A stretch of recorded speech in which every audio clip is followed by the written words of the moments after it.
Kagulat World buong UAE ginulat. Hindi lang ang stadium kundi ang buong tennis hierarchy ang yanig ng ating 20 anyos na Filipina phenom na si Alexandra Ala matapos ang kanyang makasaysayang stint sa Mubadala Abu Dhabi Open. Sa videong ito, hihimayin natin ang serye ng mga milagro mula sa impossible comeback sa singles hanggang sa dambuhalang semis run sa doubles kasama ang Indonesian star na si Janice Jen.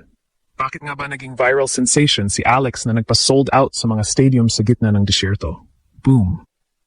Tutok lang, dahil ilalantad namin ang The Lionheart Blueprint.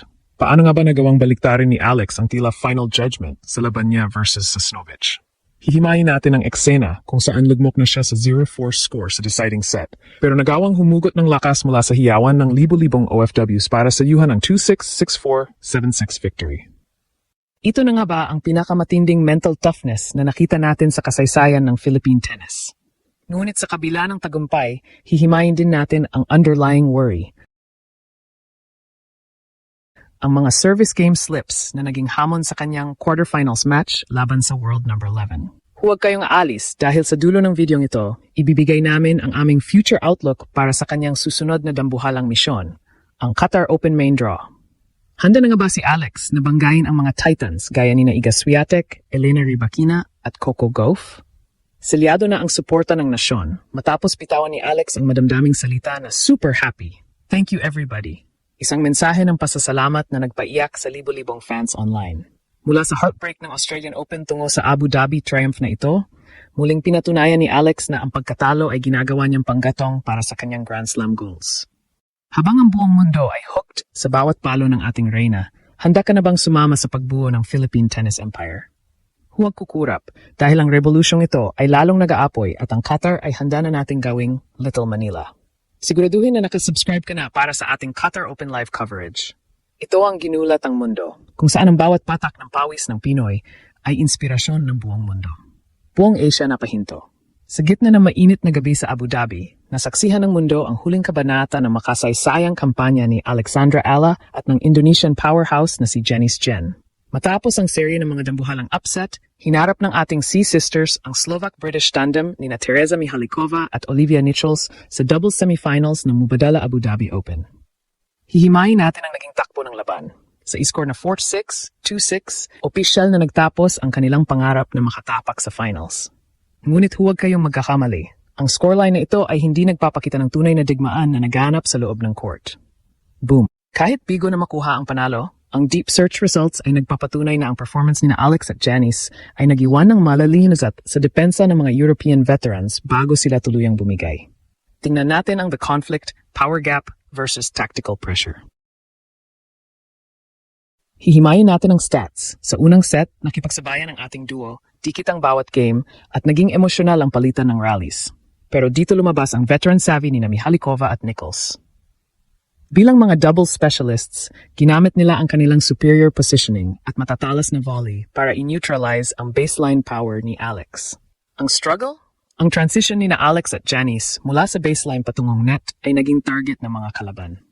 Fans felt the nerves, yung kaba habang nakikitang unting nakukuha ng Slovak-British pair ang control sa laro. Ngunit sa kabila ng pressure, hindi bumitaw si Alex. Bawat palo niya ay may kasamang gigil. Pinatutunayan na ang Lionheart ay hindi sumusuko hanggat hindi natatapos ang huling point. Hihimayin din natin ang the fatigue factor. Sa ating pagsusuri, hindi natin pwedeng balewalain ang physical toll kay Alex Ayala. Matapos ang sunod-sunod na marathon matches sa singles, kabilang ang milagrong pagbangon versus Sasnovich at ang bakbakan versus Alexandrova, ramdam ang pagod sa bawat lateral movement ng ating reyna. Ang conflict ng paglalaro sa dalawang fronts, singles at doubles, ay sumubok sa hangganan ng kanyang stamina. Ang opinyon ng mga analysts, Ayala fought like a warrior, but the human body has its limits, especially against specialists who were fresh and calculated. Ang emosyon sa stadium ay nag-shift mula sa explosive hype tungo sa deep respect at sympathy. Nang makita ang hirap ni Alex na abutin ang mga matitinding drop shots ng kalaban, ang global impact nito ay selyado pa rin. Pagamat natalo sa semifinals, ang run na ito ay itinuturing na isang dambuhalang tagumpay para sa Southeast Asian tennis. Nakakuha si Alex ng sapat na WTA points para mas lalong patatagin ang kanyang pwesto sa top 50. Online, ang chatter ay punong-puno ng pasasalamat. Ang viral post ni Alex na nagsasabing, "Super happy.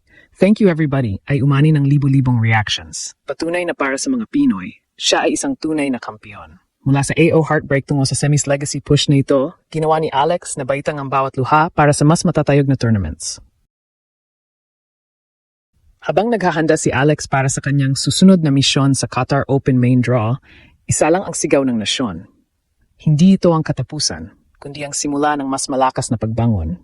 Handa na ba kayo para sa paghaharap niya sa mga dambuhala ng tennis sa Doha? Matapos ang madamdaming pagtatapos sa Abu Dhabi, ang focus ng buong mundo ay nakatuon na sa susunod na hakbang ni Alexandra Ayala.